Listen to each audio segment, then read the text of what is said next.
जब हम किसी को माफ़ करते हैं तो एक बहुत बड़ा बोझ हमारे कंधों से उतर जाता है। हम खुद को नाराज़गी और नफ़रत की भावना से आज़ाद करते हैं। ऐसा लगता है कि जंजीरों ने हमें जकड़ रखा था जो कि अब टूट गई। वचन में लिखा है कि अगर हम लोगों को उनकी गलतियों और पापों के लिए माफ़ करेंगे तो परमेश्वर भी हमें हमारे पापों के लिए माफ़ करेगा। लेकिन अगर हम लोगों को माफ़ नहीं करेंगे तो परमेश्वर भी हमें हमारे पापों के लिए माफ़ नहीं करेगा।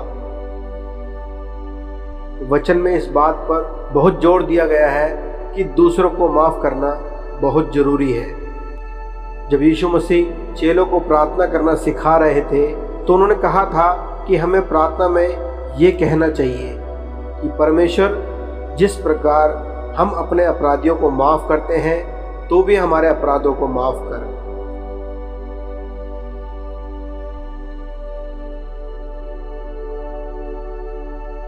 जब यीशु मसीह को क्रूस पर चढ़ाया गया वह बहुत दर्द में था, लेकिन फिर भी उनसे जिन लोगों ने उसे क्रूस पर चढ़ाया था उनके लिए प्रार्थना करी कि परमेश्वर इन्हें माफ़ करना, क्योंकि ये नहीं जानते कि ये क्या कर रहे हैं।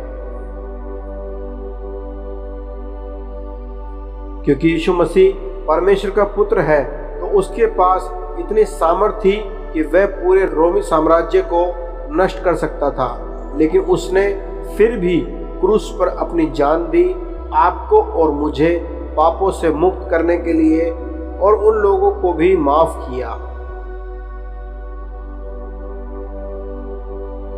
पतरस यीशु मसीह का चेला था। जब यीशु मसीह को क्रूस पर चढ़ाने के लिए ले जा रहे थे तब पतरस से पूछा गया, क्या वह यीशु मसीह को जानता है? तब पतरस ने 3 बार यीशु मसीह को जानने से इनकार कर दिया, लेकिन फिर भी यीशु ने पतरस को माफ किया। वचन में लिखा है कि परमेश्वर ने हमारे पापों को हमसे दूर कर दिया है और हमें माफ किया है।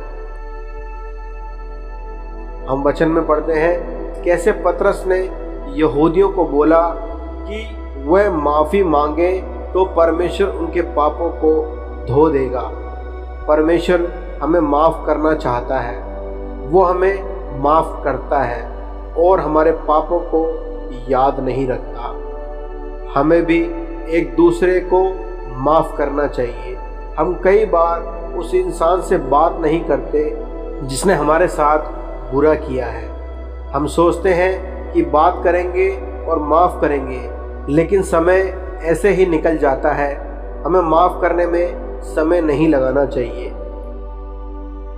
वचन में लिखा है कि अगर तुम परमेश्वर को भेंट चढ़ा रहे हो और तुम्हें याद आए कि तुम्हारे भाई के मन में तुम्हारे लिए कोई विरोध है, तो वो भेंट छोड़कर पहले अपने भाई के पास जाओ और उससे सुलह करो, फिर आकर अपनी भेंट चढ़ाओ।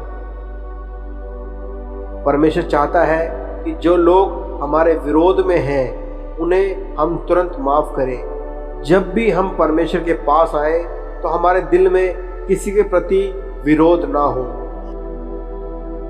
परमेश्वर हमारे दिल को जानता है। हमारी प्रार्थना तभी सुनी जाएगी जब हम अपने विरोधियों को माफ करेंगे, क्योंकि परमेश्वर भी हमें माफ करता है। अगर हम किसी को माफ नहीं करते तो हम उस पुल को तोड़ देते हैं जिस पर शायद हम खुद ही चलना चाहते हैं।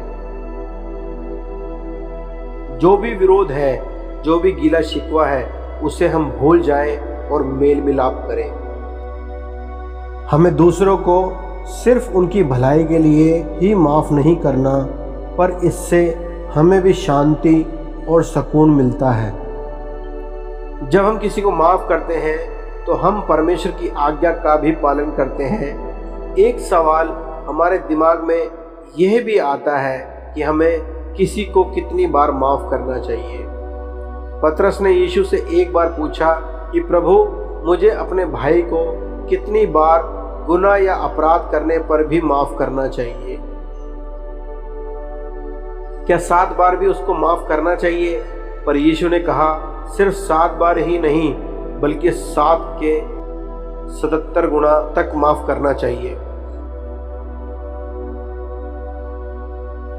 इसका मतलब है कि माफ़ी की कोई गिनती नहीं होती, हमें हमेशा माफ़ करना चाहिए। वचन में एक ऐसे इंसान के बारे में लिखा है जिसने अपने पिता से अपने हिस्से की जायदाद मांगी और उसे लेकर वह घर छोड़कर चला गया। उसने वो पैसा लुटा दिया और गरीब हो गया। वह इतना गरीब हो गया कि जहां सूअर खाना खाते थे वो वहां अपने खाने के लिए कुछ ढूंढता था। लेकिन एक दिन उसने सोचा कि वह अपने पिता के घर लौट सकता है। अपने पिता के घर वह वापस लौट आया और उसके पिता ने उसको देखकर खुश हुए और गले से लगाया। उसके पिता ने उसे माफ़ किया। उस माफ़ी की वजह से उस बेटे की जान बच गई। हमारे जीवन में भी ऐसे बहुत से लोग हो सकते हैं जिन्हें हमारे प्यार और माफ़ी की ज़रूरत है। हम ये ना भूलें कि हमें भी परमेश्वर की माफ़ी या क्षमा की ज़रूरत है। जैसे परमेश्वर हमें माफ़ करता है, हमें भी दूसरों को माफ़ करना चाहिए। आइए हम प्रार्थना करें।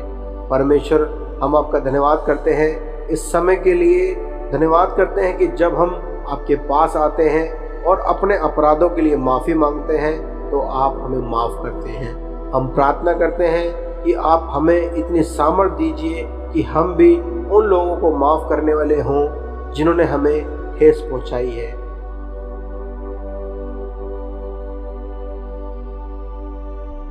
या हमारे साथ बुरा किया है।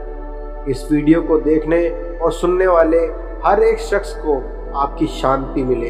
इस दुआ प्रार्थना को हम प्रभु यीशु मसीह के नाम से मांगते हैं, आमीन। हम आशा करते हैं इस वीडियो से आपको परमेश्वर की शांति और प्यार मिला है। अगर आपका कोई भी प्रार्थना का विषय है तो आप नीचे कमेंट बॉक्स में लिख सकते हैं। हम आपके लिए प्रार्थना करेंगे। परमेश्वर आपको आशीष दे।